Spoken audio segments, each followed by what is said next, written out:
This is the summary created from the video. Lecture 8 Multimedia Presentation Understanding the Basics. Multimedia integrates text, image and sound components to create effective presentations and communication tools, with applications in presentations, web pages, advertisements and visual culture. The relationship between text and images in multimedia is explored, examining their positioning significance and interaction within a presentation. Concrete poetry and typography blur the lines between text and imagery, with poems blending calligraphic text and visuals, and typeface designs conveying emotions like elegance or sophistication.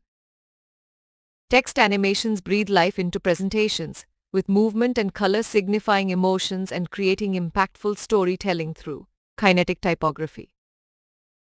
The combination of images and text can generate radically different meanings, with titles and captions shaping the viewer's perception and expectations, a technique often leveraged in advertising.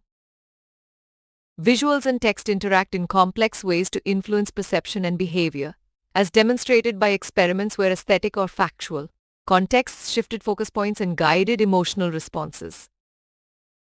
Typography, shapes, and text animations contribute to brand identity and emotional impact, while manipulating image-text pairings can control perception, making multimedia a powerful tool for communication and persuasion. In summary, multimedia integrates various components to create impactful and persuasive communication with the strategic use of text, imagery, and animation shaping perception and influencing behavior. Please stay tuned for more summary videos.